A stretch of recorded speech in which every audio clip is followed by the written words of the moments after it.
time is running out for voters. Voting is very important. And despite wet weather, voters are heading to the polls in the rain and in the snow. Too much is at stake. Way too much. To make their voices heard. What's bringing voters to the polls? It's a way of giving back to the community. The work happening now to process ballots. As California determines a number of statewide races. And the countless local races across our region. I'm Danica Hill in El Dorado County. I'm Lizzie Mitri in Sacramento. I'm Michelle Bandur in Roseville. I'm Orko Manna in Stockton. I'm Ashley Zavala in the KCRA studio. I'm Brittany Hope in Yolo County. I'm Melanie Wingo in Modesto. I'm Leanne Danier in South Lake Tahoe. I'm Jason Marks in Solano County. KCRA 3's continuing coverage of the midterm election.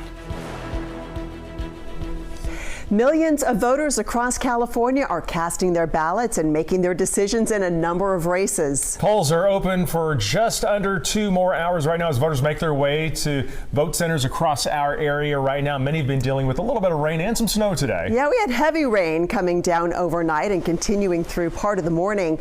We have seen breaks since then, but it's not over in some places.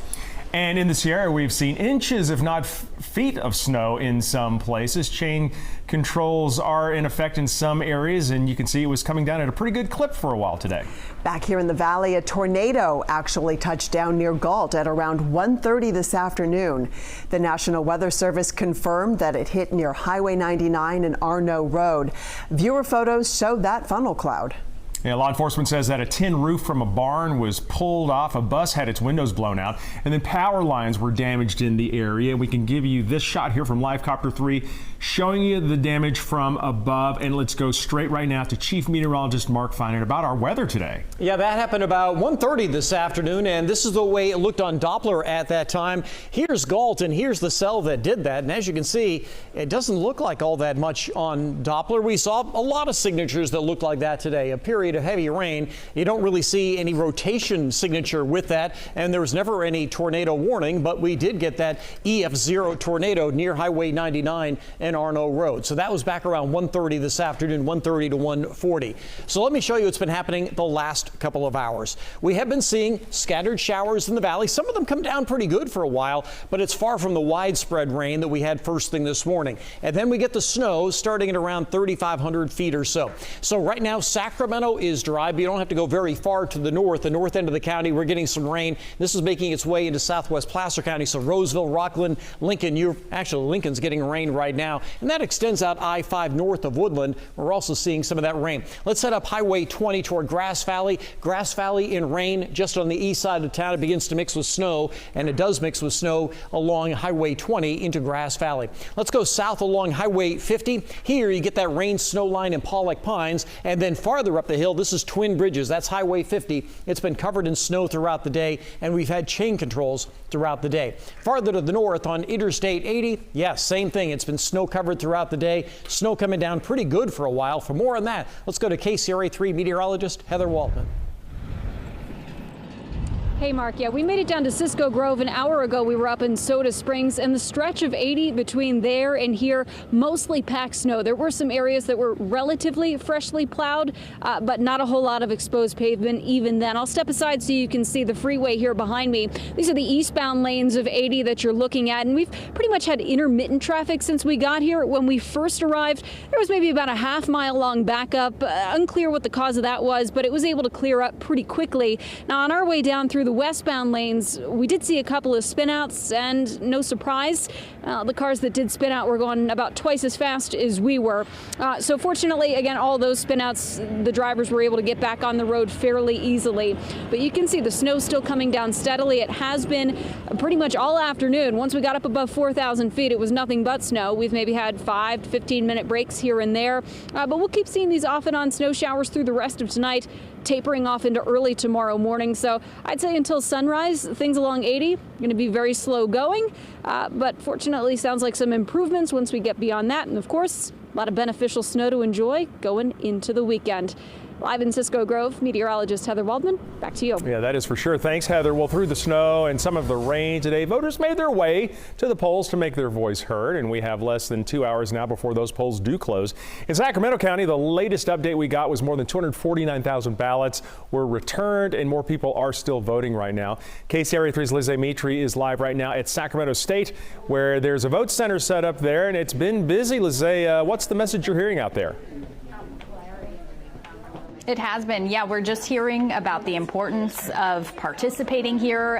Everyone's encouraging those who can to come out and vote, and people have. This is one of 87 vote centers in Sacramento County here at the Welcome Center on campus, and you can see a pretty good line, and it's been steady throughout the day. We've been here for about 4 hours, and it's been pretty consistent for those waiting to vote in person. Otherwise, they of course have a drop box that a lot of people have been using as well. So when those ballots get transported to the registrar's office so votes can be counted, Sacramento County is doing something new this year.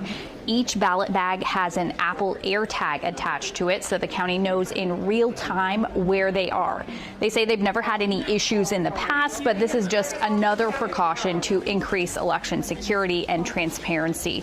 But voters still have a couple hours left to cast their ballots, and the line here at Sac State has been steady throughout the day. Like we mentioned, we talked to voters here about what specific races or issues brought them to the polls today. Yeah, a few of the props. I know that there's one on abortion rights. To me, that's, as a woman, is really important. So I'm feeling excited to have a say in that. A lot of the abortion rights, I think a lot of people want to fight to keep the abortion rights, and I think like my vote might change that, I guess. He actually used the drop box to cast his ballot as a first-time voter, which we saw a few of here today. Live in Sacramento, Lizzie Mitri, KCRA 3 News. And Lizzie, people have been showing up to vote in person in Stockton, and that's where KCRA 3's Orko Manna is. So let's check in. Orko, how's it been going? Well, it's been a busy day here at the San Joaquin Registrar's office. The room here is packed. Just minutes ago, there was a line actually out that door. That line has made its way inside this area. Folks are coming here to the counter to pick up their ballot, and they're filling them out as they sit down here, or they can go into these smaller rooms that they set up back there, and there's another one over here where they can again fill out their ballot in person, standing up at those tables. We did hear from some voters who said they did not get their mail ballots, and that's why they're here right now, but election officials just told me that has not been a huge issue. It's only been a few voters that they've seen that with. Pretty much it's been a smooth day here at this location and the other 177 polling sites across the county. We spoke to voters who say they wanted to make their voices heard. Here's a couple of them that we spoke to earlier. It's my first time voting since I became a citizen, so I'm exercising my first time voting rights. I have 2 boys, so a lot of this is important stuff. My vote counts, so when it counts, I want to make sure that it counts by coming down here. Just make sure you get down here. Don't let 8 o'clock catch you. You heard her, 8 o'clock, just under 2 hours until the polls close. A lot of folks, again, coming here throughout the evening hours when they get off work, when they have a little more time today. You can do that again until 8 o'clock. Here at the registrar's office, they also have a ballot drop-off drive-up downstairs outside, so those who have filled out their mail ballots can return those and hand those off to an election worker. Reporting live in Stockton tonight, Orko Manna, KCRA 3 News. All right, Orko, good look out there. Well, all day long, people have been casting their ballots in Modesto as well, and that's where we find KCRA 3's Melanie Wingo with how things are looking out there. Well, we've had the good fortune of being outside, seeing how elections workers have been helping voters who have come up to the drop boxes outside the Registrar of Voters office throughout the afternoon. Now we're on the inside, and we're fortunate here to have the County Clerk, Recorder, Registrar of Voters, Donna Linder. Thank you so much for walking us through what happens on Election Day. We know it's a very busy day for you. What goes on once those ballots come in from the boxes outside? And they're here, as we see some behind you. What goes on the inside of the elections office? So first of all, we're sorting them so they're all facing the same direction, and then they'll go up and go through our machine that will attach them to the voter records and give them credit for voting, and then we'll process those signatures and verify them and make sure that they can go with the signature that we have on file. And then after that, they'll be opened, flattened, and scanned for counting. So it's a long process. It's a long process. We know you're busy. Something we talked about outside briefly is the turnout today. I know you said you were, in essence, pleasantly surprised at the turnout, the steady stream throughout the day. I have been. Judging by the vote by mail we got prior to this, I thought it might be a little bit lighter than it has been, but we've had a steady flow of customers, our voters coming into our lobby, a steady flow dropping off their ballots, and our vote centers are seeing the same thing. So it's been a pleasant surprise, but manageable. All right. Thank you so much, Donna Linder with the Registrar of Voters Office. That's a sense of what's happening on the inside. We'll continue to take a look at how things are going on outside as well as here on the inside. Back to you in the studio. All right. Thanks, Melanie. Well, along with voters, candidates for high-profile races voting today, Ty Steele joining us right now with a look at the governor's race. And Governor Newsom and the first partner cast their ballots today. They cast their ballots at the California Museum. We asked Governor Newsom about criticism he's received from some national Democrats about his statement that Republicans are being more successful than Democrats on party messaging.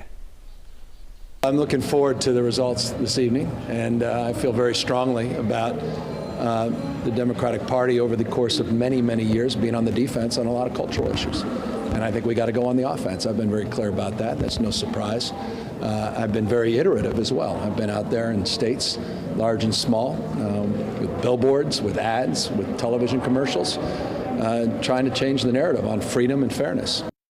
The Republican candidate for governor, Brian Dahle, told us he already voted before today. He's been in the area for the past month, though he lives in Butte County, so he cast his ballot much earlier. Edie? Right, Ty, thank you. Another race that we're watching very closely tonight is the race for state controller between Democrat Malia Cohen and Republican Lonnie Chen. The state controller cuts the state's checks and keeps an eye on the state's finances with independent audits. So an important job, and Ashley Zavala is here now in our studio. Yeah, and Ashley, so typically not a race that people are kind of zeroed in on, but this year it's different.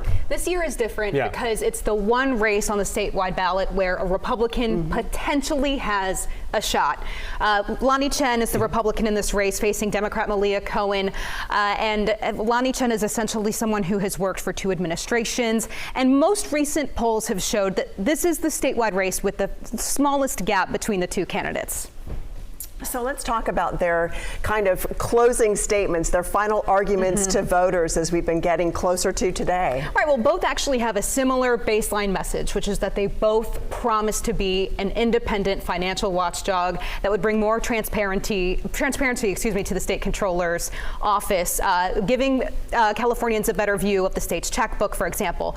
Lonnie Chen wants you to know that he would be truly independent. He is a moderate Democrat, or excuse me, a moderate Republican who has never voted for Donald Trump and who is pro-choice. Malia Cohen wants you to know that she is very much willing to protect abortion funding in this state. But again, both promise to be an independent watchdog regardless of their party. But you're right, this is the first time I can remember that we've been like wondering what's going to happen with the state controller's race, the numbers person for the state. Right. So it's not usually getting this much attention. And we're going to have you at our side all night tonight. It was great to have you for our election coverage, so we'll see you in a little bit. Okay. All right, thanks, Ashley. Well, time is running out for voters to cast their ballots. Voters have, about an hour and 45 minutes now until the polls close.